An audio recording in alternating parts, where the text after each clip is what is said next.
I remember waking up one day and being like, what happened here?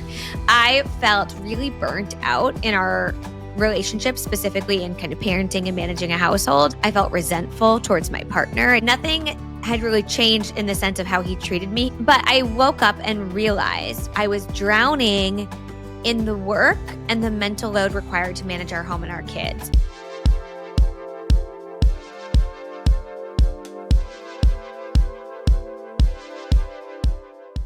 Welcome, everyone. This is Ekaterina with Trust Me Mom. Today I have Paige Connell on my show, and we're going to talk about mental load. Paige is a mother of 4, and she's one of the leading experts in the United States who lived it. She felt it. She knows what that means to be a full-time working mom and also carrying all these responsibilities. So I'm really excited to talk to her today and get some practical tips how you can share that responsibility, mental load with your spouse. Paige, welcome. Thank you for having me. So let's dive in. Can you tell us more about your story? Maybe it's similar to many of us when we started building a career, we felt very empowered, but then when children came along, the story changed, right? Yes. Yeah. I got married in my 20s. I'd been with my husband for a long time. We've been together since high school. And so I felt pretty confident in who he was and what our relationship was. And then we had kids. And the dynamics in our home really shifted.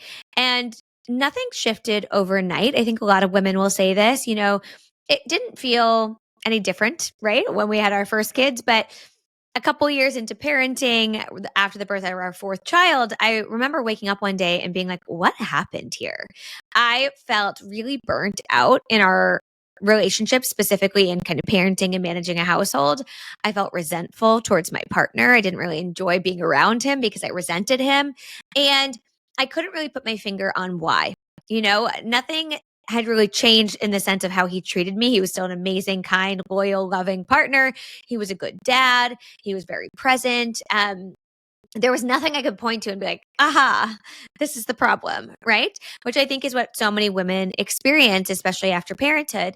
But I woke up and realized I was drowning in the work and the mental load required to manage our home and our kids. And I will say, I think this was inevitable for us. And I think it's honestly very difficult for any couple to avoid this when they're in a heterosexual relationship and in a dual income home. But for us, I think it was expedited because there was a global pandemic, right? Like we became parents and 6 months later, it was a pandemic. My husband works outside the home even throughout the entire pandemic. He was never at home. I became the default parent in the sense that I was physically home with the kids when there was no daycare and I was working full time and really just became the catch-all for everything at home. And I think if the pandemic hadn't happened, I think all of this burnout still would have. It just might have taken us longer to get there. But what happened was I realized I was carrying an unfair amount of the work required to manage our home and our kids' lives in particular, right? I was the person who was signing up for swim lessons. I was the person packing the swim bag, and my husband might take them there, but I was the one who gave him everything, right, to get there. And I was really tired of being what felt like the project manager of our home. And my husband, like I said, really great husband, really great dad, always wanting to be the best he could be. And he would say, well, just tell me what to do. Tell me how to help. Tell me what you need from me. And that was the crux of the problem because it wasn't as simple as a to-do list. It was the mental load. And the mental load is a very difficult thing to just hand off to somebody in a list. It's nearly impossible. And so that's kind of what started my journey in talking about the mental load and sharing it online, but also just in my own life. I woke up one day and realized it just wasn't sustainable anymore. And if I wanted my marriage to continue, that we had to change these dynamics. Yes, absolutely. And I know how many people are watching and nodding their head right now. It's definitely a big problem, and I can relate to it as well. So how did you transition? How now it sounds like you have a much more harmonious marriage. So what did you do to establish this balance? Yeah, so I think the first thing I always recommend for anybody, but also first thing that I did was I started to educate myself on what it was. And it happened by accident. I was listening to one of my favorite podcasts. It was a self-care podcast. It had nothing to do with marriage. And they interviewed Eve Rodsky. and her book Fair Play had just come out. And if you're not familiar with the book Fair Play, it really dives into the inequities that exist in a lot of modern marriages and some tools to change these dynamics. And I listened to Eve on this podcast, and it was just a light bulb moment for me. She was using words I had never heard before, but that had perfectly described my experience. And it really opened my eyes. And so from there, obviously, I listened to her, then I read her book, then I read another book, and I was like reading all these books and listening to podcasts, just trying to better understand what it was I was experiencing. Because I think the biggest problem we have in our relationships when it comes to the mental load is our inability to articulate what's happening, not just to our partners, but even to ourselves. We feel the burnout, we feel the resentment, we feel the exhaustion, but we can't really say why. It's not as easy as saying, like, oh, it's this one task. It's a million little things that are draining us. And so listening and learning and beginning to be able to articulate what the mental load was step number one. I needed to just be able to say it out loud to a friend, to a therapist, to myself. I just needed to understand what it was. And that, first and foremost, like, felt so validating to be like, oh, it's not just me. I'm not alone in this. This is something that so many people are experiencing. There's a book about it. There's multiple books about it. And so once I kind of gained that confidence, then I could start to kind of approach my partner to change these dynamics at home. And how did you do it? Because a lot of men get defensive. Mm-hmm. You know, there's a lot of frustration around that, the fact that men get defensive. And I get it. I got frustrated too, because my husband also got defensive. And I feel like people look at this and they say, how dare they? How dare they get defensive when we're the people drowning, right? Like when we're the ones who are burnt out, we're the ones who are exhausted. How could they dare get defensive when I come to him and say I need help? And I get that. Like I get that. And I felt the same way. I had very little tolerance for it at the time. In retrospect, when I look back, I think about every time I've received critical feedback in my life, and like my first instinct is to feel defensive, right? To feel like, wait, hey, hold on. Even in my job now, right? I'm a content creator. You get a negative comment, and your first thing you want to do is defend yourself, right? It is a natural instinct. So it is not surprising that the first response from a lot of men is defensiveness. Now, the important thing is what happens after that. You know, and how do we address it? Because oftentimes this defensiveness shuts the conversation down. It just ends the conversation, and we can't allow that to happen on both sides, right? And so we need men to recognize that they're being defensive, unpack why, and then show up to the table anyways to have a conversation. And as women, I think one of the things that I think we should do is call that out and say, hey, you're getting defensive. Why? You know, explain to me why. And typically what a lot of men will say is, I already do so much. Like I'm at dinner time. I do bath time every night. I paid the bills. I sweep the floor. Like, I don't know, like, what else do you want from me? And I think this also highlights a big problem for a lot of couples, which is a disconnect on what the mental load really is. It is not bath time. It is not sweeping the floors. It is not folding laundry. It is the mental to-do list, the anticipating, the planning, all of that work that goes into everything that's in a home, right? So it's being the person to remember to buy diapers. It's being the person who checks the diaper bag before you leave the house to make sure it's fully stocked. It's being the person who buys snacks that are allergy friendly for school and knows which ones are not. It is all of that information that typically lives in one person's brain, the default parent's brain. And they're not the same thing. It's not the same thing as just washing the dishes. They're different, right? And it's not just about doing a task. It's about who's accountable and to that task and owns that task. And, men will often say, I'm happy to help, but you're not helping me, right? Like this dishwasher belongs to the both of us. So, my husband was defensive at first. And we walked through that. We had these conversations like, why are you feeling defensive? Okay, like, let's talk about it. And then we did the fair play game. So Eve has a game, and that was our jumping off point. I think it's a really great place to start for a lot of couples. I will say it wasn't the only thing that we did, but it was the first thing that we did. And it really helped us get on the same page about what we thought equity would look like in our homes, because it's a list of about 100 tasks. You should not use all 100, but I think we used like 80 something. And I turned it into a spreadsheet because that's how my brain works. And I put my name next to my tasks, his name next to his tasks. And I had like 60 and he had like 15. And I was like, this doesn't feel fair, right? And for context, we were both working full time. And I was like, this is why I'm burnt out. And it not only helped him see it, it also helped me see it and to feel validated Mhm. and say, like, look, there's so much here. And so that's how we started the conversation. And then I also think that kind of took off the defensiveness a little bit for my husband because it was no longer me saying, I need you to do more. It was just obvious, right? We were looking at a spreadsheet. There was no bias within that. It was like we sat down and together put our names down on this, and you have 15 and I have 60. Like, that's just not Right. fair. And so that's where we started. And we started to kind of decide, what did fair look like for our family? How can we change these tasks? How can we offload them to each other and switch them up? What does this look like for our family? Yeah.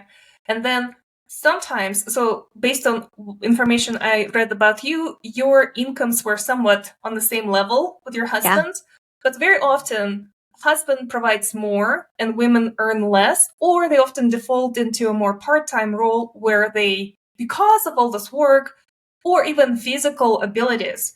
My husband had experiences where he would work all day, all night straight, and I would be exhausted. I need more sleep personally, so I cannot have the same physical stamina, which may limit that zeal at work that employers would like to see. So, how Yeah. can couples, when there is an income inequality, where naturally a husband might think that, well, I bring twice as much money, so therefore you should be doing more of that work. How No. would you Yeah. navigate that? Your income does not earn you out of being a parent and a partner. Right? You can't earn your way out of participating in your home. The only way you can do that is to pay to outsource it.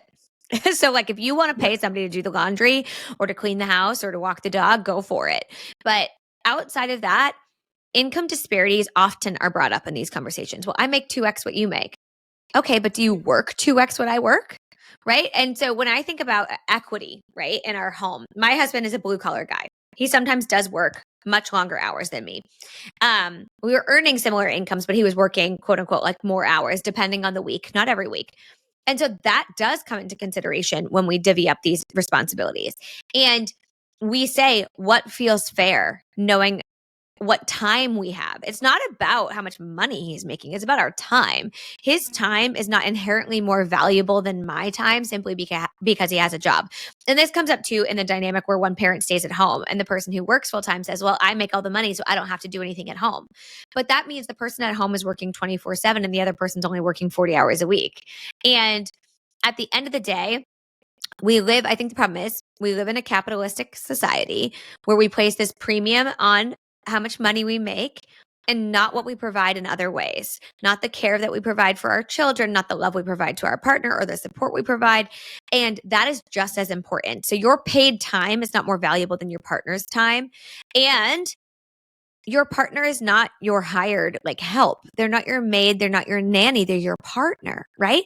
And so they don't want to feel like your employee. They don't want to feel like they are, like they owe you their time Yeah. because you make more money. Right. Like, that's not a great partnership to be in. Nobody likes that dynamic. And so I always tell people, I don't care if you make 2x what your partner makes. It's not about how much money you make. It is about, obviously, we have to pay the bills, but it is about our time.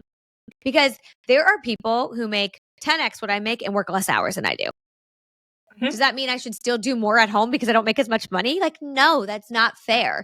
And so let's talk about what it looks like in our homes. Let's talk about what time equity looks like. One of the things my husband and I do is we talk about our time. Okay, you work, say, 50 hours a week. I work 40 hours a week. Okay, well, I have the kids by myself 40 hours a week and you only have them 10 hours a week. Like, okay, you get to work out 10 hours a week and I get 2 hours a week. Like, that doesn't feel fair, right? So, like, yeah, you're working more paid hours than me, but if we look at the unpaid hours, I'm working 10 hours more than you a week. That's not Right. fair. How do we fix that, right? So, sitting down and saying, like, it sounds a little bit like corporate to sit down and like have spreadsheets about our time and things like that, but I actually do think it's worth the work because when we did it, we both gained more time. We gained time together. We gained time for ourselves. We gained time as opposed to feeling like we were fighting each other for time, like that we were like Mhm. trying to take time. So I really do think it's very important to highlight that, yeah, your level of income, the pay you make at work has nothing to do with your capacity to participate at home. Yeah, that's very powerful. And also, I saw a lot of posts where you provide specific examples and educating people about mental load and why wife can be grumpy or appear nagging. Let's say golf example, where she's Yeah. not mad at golf. She's mad that the husband stays longer, drinks more beer with his friends, and she's the one Yeah. with the kids. So, can we talk more about practical examples when what does it mean to carry the load? What does it mean to take a task and complete it? Yeah. Yeah. So I think a lot of what you're kind of alluding to in those examples is a dynamic that exists in a lot of relationships where we view women as the owners of the home. They are in charge of making sure the trash goes out, the dishes are clean, the kids have clothes, everybody's fed, there's food in the fridge. They might say to their husband, "Hey, can you grocery shop?" And he's going to do it, but not without her asking, right? And if it doesn't get done, who's the default to do it? She is, right? So, and even in this golf example, men are able to golf without a designated end time because there's somebody at home picking up the slack. And so, what I find that a lot of women feel is that they've been put into a position where they're the ones responsible for everything at home. And if their partner drops the ball, it's on them. If their partner wants to go golfing and comes home 2 hours late, it's on them. Whereas if you reverse it, their partners are not the same, right? So, I think a lot of this comes down to this idea of we put women in a position where we make them the owners and the managers of the home and the kids, despite the fact they have a partner that is just as capable as them, despite the fact that they might be making the same amount, if not more money than their partner. Somehow they've become the default. They are the default. And so that's the default parent dynamic that a lot of couples experience, where one person really is this example of like when women have to go to the bathroom and they have young kids, they feel like they have to ask their partner, like, "Hey, is it okay if I go to the Yes. bathroom?" And men just go, right? Because it's assumed that she is the default, that she is always on. She is always expected to be on, and he can come and go as he pleases. And so, this is a dynamic that exists in a lot of relationships. And sometimes it doesn't have to do necessarily with the mental load, but it really has to do with ownership and accountability and who is expected to be in charge of these things and pick up the slack. And it's typically the wife. And so, I think the nagging, as you mentioned, is kind of a part of all this too, where it's men will say to their partners, "I'm happy to help. Just give me a list, tell me what to do, and I'll do it." And then she says, "Great, can you make sure next Tuesday to pick up so and so for soccer at 5?" And he says, "Sure, just remind me." And she's like, "Okay." So now what? She's going to set a reminder to remind him, even though it's on the calendar and he's just as capable of doing that. Okay. Then she reminds him and says, "Hey, don't forget tomorrow you have to pick up so and so for soccer at 5 o'clock." He says, "Yep, I'm on it." And then the next day, he's late and she's like, "Hey, I told you." And he says, "Oh my gosh, you're such a nag. You're always on me about these things. You never just let me be. Like, just leave me alone. If you don't like the way I do it yourself." Right? And it's like, okay, right? And so it creates this dynamic where Laura Danger has coined the term the nag paradox, where it's she's put in this position where she's accountable to all of these things and she's essentially the manager, and the husband is in this position where he feels like an employee, and so he feels like an insubordinate employee to his wife, and his wife feels like a manager to this employee that doesn't really do anything correctly, and then it creates a pretty unhealthy dynamic for relationships that builds things like resentment, which is like cancer for a marriage. So, there's so many examples of that where women are put into that default position and then blamed, like essentially kind of like ridiculed for it, and called a nag. And women are sitting there going, I don't know what I was supposed to do different than that. Like, how was I supposed to do this differently? And it's really tricky. It kind of feels like a hamster wheel for a lot of people. Right, definitely. I also really appreciate some of your insights when you mentioned that you don't like to take advice from the traditional kind of successful corporate CEOs because typically there's a wife who took care of the house and kids. So you would rather take advice about success from another woman who already handled kids and work. So that's one. And also, it sounds like wives or working moms now also want to have a wife. And that's piggybacking on our previous point about this unequal division of labor. But let's talk a little bit more about the situation in the corporate world? So one of the reasons that I did an initial video was because I was listening to a podcast with two very successful men, and they were talking about what it takes to be successful. And so I think that context is important. This man was talking about how he was willing to grind it out and work insane hours and do crazy things. And he was telling this story. And at the beginning, he had mentioned he had a baby at the time. And I was listening and I was like, but how do you do that? How do you work 18-hour days with a baby?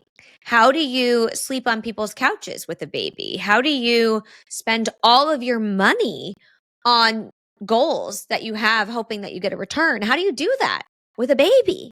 And he wasn't with the child's mom. And so I was like, I have to assume she has the kid.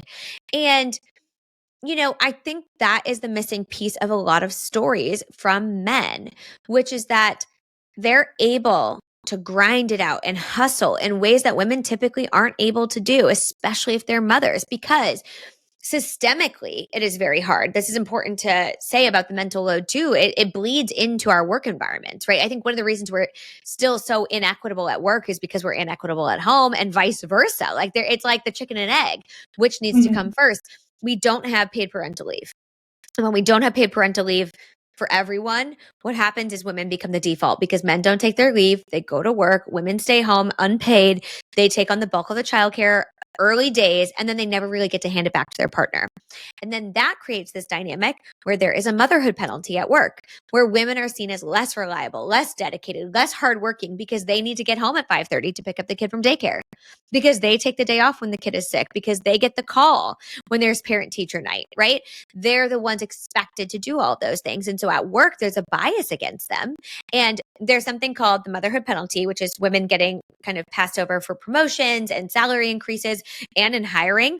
And there's a fatherhood bonus. When men become fathers, they actually earn more money, not just than mothers, but then their male counterparts who don't have kids. Like they do better because they are seen as more dedicated, more hardworking. They are seen as a family man, right? And then we don't have affordable childcare. We don't have safe, affordable childcare, accessible childcare. And so when there are gaps in childcare or families can't afford childcare, who leaves the workforce? Women. And so the reason I don't tend to take advice from men on these things is because oftentimes they have a woman who is in the default caregiver position, who is taking a hit, whether it's in their career or otherwise, and that allows them to work that hard. That allows them to go on one business trip a week, right? In order for women to travel that much for work, it requires so much more coordination, especially if they're not in an equitable partnership. And so that is often a huge missing piece of the conversation, because for me, right, my husband works, like I said, a blue collar job. And so he's out the door before any of us are awake in the mornings. And that means I do mornings by myself every single day. I get all four kids dressed, fed, ready, out the door, and then I get to work for 9 a.m. When I travel for work, in order to make that happen, I have to hire help. I need to find a nanny who's available from 6 a.m. to 9 a.m. I need to have my husband take PTO from work. Like, in order for me to work, he has to sacrifice something. And that doesn't happen in every relationship. Not everyone's partner is willing to take a PTO hour in order for their wife to go on a business trip for 4 days. And so that dynamic is often not brought up in these conversations. And that is what it is for me. I used to get feedback sometimes in my corporate experience where they would say, Paige, you should go to more networking events. You should do more, you could do more courses or read this book. And I'm like, my kid is up till 9 p.m. every night. I get home, I do dinner, I do tubby, I rub backs. I can't go to a networking event. If I want to go to a networking event, then I need to hire more childcare. And I already spend $5,000 a month on childcare. I can't spend any more on this. And it's as if they miss that part of the conversation because they are not accountable to it, right? And so it puts women at this disadvantage unless they have the support of an equitable partner or a nanny or whatever that looks like. And that requires a level of privilege for a lot of women. And so it's this difficult position, I think, in the corporate world that a lot of women find themselves in, where they find themselves trying to keep up with men in this space, but they don't have nearly the same level of support at home and with the kids. Yes, for sure. Yeah, it sounds like they need a wife for themselves who can take care of them and the family. Yeah, exactly. You have 4 children, and I'm sure a lot of them needed doctor appointments or routine exams, or Yeah. maybe some of them have, if you're comfortable sharing, if they have any additional support that they needed, maybe some additional visits. So how did you handle it with your husband? Oh, I mean, at first it wasn't great because, again, I was the default. And so I think this is also something that we see with a lot of women, which is they will go into careers specifically because they hear they're good for moms, right? Like a lot of women will say, I became a teacher because I heard it was good for moms. And then they find out it's actually not really that great for moms. It's actually quite difficult to be a teacher and to have children, especially if your kids don't go to your school. And so, a lot of women will choose careers based on the idea that they want to have kids, or they will, go part time. They will take a more flexible job. They will work from home, all to accommodate these things. And that was the case with us. I was the one with the flexible job. I worked remotely, and it was much easier for me to take off time to go to these appointments. And so I became the default, and I still am the default for doctor's appointments. That's just kind of part of how we operate here. I'm not the default, I'm the designated, right? So I'm the person doing it. But, it adds up whether you have one kid, two kids, four kids, it adds up. My son had to see a specialist recently, and they had to do some testing, and we had to go to the same doctor 4 times over the course of a month, which meant I had to drive the hour there, spend however long we were there, the hour back. I had to coordinate what that meant with my other kids and school drop offs, pickups, all of those things. I had to take off that time from my work to do that. And so it's never as simple as one doctor's appointment. Like everybody's like, oh, what, they have one physical a year? And it's like, yeah, hopefully that'd be great. That would be great if that's all Right. we had. But kids get sick. They have to see eye doctors. They have to see the dentist, right? Sometimes they need a specialist. And so there's a ton of appointments. There's always an appointment. I had another specialist for my daughter this week, right? She had to see an ENT. And it's like, it's kind of never ending. It feels like every single week I'm at a different doctor's office. And I think that, again, often gets ignored. We don't see how much work goes into that because it's also not just the appointment. It's all the work you do beforehand. It's all the paperwork you have to fill out. It's the insurance, like, part of it. All of those things add up. It takes a lot of time. Yes, for sure. And what do you think about natural predisposition or proclivity that kids have towards moms? So basically, what I see among a lot of my friends, or even in my own family, because most moms tend to be more caring, gentle. When a kid has a problem or they need that support, they tend to come to mom. There are even a lot of memes and jokes about, mom, where's Fred? Mom, where's this? Lots of Yeah. words, and then dad, where's mom? Yes. So, Yeah. do you think there is a bit of a biological maybe difference where kids tend to gravitate towards moms for support? I don't know. I don't think so. I think my opinion on this is that a lot of men are not super involved in caregiving. And if they were, their kids would ask for them just as often. My daughters, my two youngest, they're 3 and 4, will choose dad over me 50% of the time. Like they really do. All my friends are like, you're so lucky. And I'm like, I know. Like, because he is just as involved in the day-to-day caregiving. He is just as loving and caring to them as I am. And if we're talking biology and like men are stronger and all the things, it's like, yeah, my husband also like fixes the brakes in the car and does all the manual labor. And he can still take care of our kids when they're sick. And he is still just as loving as I am and still just as caring as I am. And he can still cut their nails, right? And be a good dad and do those things. I think what often happens goes back to kind of what we were talking about with, say, maternity leave, for example. If I take leave and he doesn't, I'm going to learn how to care for this baby 24/7. I'm going to understand how this cry means they're hungry and this cry means they need to go to the bathroom and this cry means they just need a snuggle and this cry means they're tired. And I'm going to learn that. And then I'm going to learn how to soothe them. I'm going to know that this baby likes to be patted on the bum and this baby likes to be rocked back and forth. Like they're different. Not every kid is the same. And you have to figure out your child. And a lot of women do that work for those however long they have off. Hopefully they have a decent maternity leave. But say for me, it was eight weeks. I had 8 weeks one-on-one with this kid to just learn everything about her, like every single thing about her. And my husband was at work. And it would have been very easy for him to come home and not jump into that work with me. He did. My husband did. He always did. Even when we struggled with the mental load, he was always very involved in the overnights and soothing the kids. And I think, again, that is why my kids gravitate towards him just as much as they gravitate towards me. And they know we're different. Like they'll say things like, oh, well, daddy does it this way or mommy does it this way. And that's okay. Like I think that is Yeah. totally fine. But I think what has to happen in order for us to really change all of these dynamics is that men have to be just as involved in caregiving from day Mm-hmm. one. From day Yes. one. And then they will also, there's research to show that their brain chemistry will change. They will be better equipped to care for their child and to be a good caregiver and to be nurturing and all of those things. And so I think, yes, biologically, there's some things that are different between men and women, obviously. Like, we're not going to debate that. But I think when it comes to caregiving for our children, it's much less about our biology and it's much more about how we show up.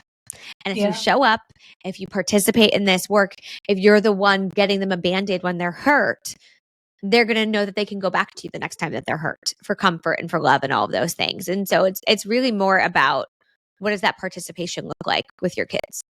Yeah, that's a very good point. And a somewhat refreshing perspective, honestly, even in this day and age. Yeah. So you briefly touched on maternity leave, and I want to talk about the vacation and leave policy at work. Mm, So it's a bit of a switching gears, but yeah. it's a very important subject to discuss because indeed, in many corporations, when the child is sick, mom by default often takes time off and kind of gives away her vacation. Yeah. And also, there's now a new flashy idea that there's an unlimited PTO. Take as much time as you want. So, what are your thoughts on that and how it's all set up? In my experience, it may sound more like a catch, and in fact, fixed vacation is a little bit more guaranteed. But Yeah. maybe you have a different perspective. What are your thoughts on that? I helped to build out our policy at my last company because I oversaw our HR team. And I think there's a couple of things they think about. First and foremost, I think legally, unlimited PTO is tricky because technically I think they don't have to pay it out when you get let go. So that's one thing I don't love. I'm like, hey, like, if we give unlimited, if we don't give, say, 10 days, for example, then you don't have to pay it out because it's not technically like owned PTO. So I don't know everywhere. I think it depends on your state, but that's like one thing I don't like about it. Two, I think there's research to show that when you have unlimited PTO, people are actually less likely to take it because it's too vague. They don't want to be seen as taking advantage. And so then if, like, say their manager never takes it, then they're never going to take it. And so it's this weird dynamic. And then I also think it does set us up for, again, too much of a double standard in how we view it, which is, I have older kids now. My kids are in elementary school and they, on their school calendar, this does not even include summer break. They had 37 days with no school. I don't have 37 PTO days. I Yes. didn't, and my husband doesn't, right? But if I had unlimited and my husband didn't have unlimited, that would probably mean that I'm taking 25 to his 10. And then what does that mean for me at work? How are they going to view me at work, right? Versus the men at work. And are the men doing that or is it the women doing that? And then does it look like women are taking advantage or they're less dedicated or they're what, I think it makes it a little bit too vague. Now, I will say 10 days, 15 days. I think our leave policies in the United States are abysmal. I think we all deserve much more time. I was just talking to a friend who's moving abroad for a job and she says starting off, brand new hire, 30 days of PTO. Mm-hmm. 30 PTO days. And it's like, we get 10? Like, that's crazy, right? And some people don't even get 10, right? So I think there's a whole separate conversation about all employees and how much time they deserve. But I think this unlimited PTO thing gets really dicey, especially as we think about workplace equity and what it looks like to be a primary caregiver in a workplace and not a primary caregiver in the workplace and how that impacts how we take that time. Because they say they won't punish you for unlimited PTO if you quote unquote get your job done. But I imagine when they're considering promotions, they'll say, well, that person took 30 days and this person took 5. And it Mm-hmm. will be a part of the consideration. Right. Yes, for sure. So, as we're approaching the end of our conversation, I wanted to ask you for more practical tips. I know you have your audio course, you have a lot of resources on the website, so you can tell us more about how you help other parents talk about mental load and maybe share a few practical tips that, let's say, exhausted, overwhelmed wives can bring to their family and renegotiate their terms of their Sure. marriage or the balance of the family. Sure. So I have, I have a free guide on my website, and that is there to help you kind of start to begin the conversations, to start to articulate what's happening, right? To kind of form some ideas. And so I link to my favorite books, I link to different apps, I link to a bunch of things that have helped me, and I just kind of walk you through what it is that I think can help like jumpstart the conversation. I think It is very hard to have these conversations. I don't want to act like it's not. They are very layered. There's a lot that goes into them. There's a lot of emotion and feelings. And so it's not an easy conversation to have. And so if you've had a hard time having it, it's because it's hard. It is a hard conversation. But I think the best thing we can do for ourselves is actually view it as something that we prepare for, that we don't just go into and say, hey, I need you to do more, but we actually go into it with a perspective on how we think we can impact things and how they can change. So my perspective is there's like a couple steps, which is you need to identify the mental load and the invisible labor happening in your house. You need to set goals together as a couple for what you're hoping to achieve. And then you put a plan in place. So you need those 3 steps to even like start to have a productive conversation here. So that is my kind of way I do it. I do have an audio course. It's called How to Talk to Your Partner About the Mental Load. The reason that is the course is because it's not going to handhold you on how to share the chores in your home. It's not going to do that. There's plenty of resources out there. There's apps. There's all different ways you can do it. But I think the hardest part for most couples is just talking about it, getting on the same page about what it is, discovering what that looks like, why it matters, why it's important, talking about things like income disparity, all of that stuff. And so it is really important for me to help women in particular feel equipped to have these conversations. And so those are my 2 main resources. I also create content. All of my content is free. And so I break down different topics. I have a video about the mental load of lunch or the mental load of dinner, the mental load of kids' clothing. I mean, I have thousands of videos on this topic because I think there's like a never ending list of things we can talk about as it pertains to the mental load, because that's what it is. It's a never ending to-do list in your brain. And so if you're looking to start, my number 1 tip is to start familiarizing yourself with the language, understanding what the mental load is, how it shows up, and then making it visible. Whether it's a list or the fair play game or whatever it is, you really have to start there to be able to understand what it is. Yes, that's very good. Well, thank you so much, Paige. It was a pleasure to have you. Thank you.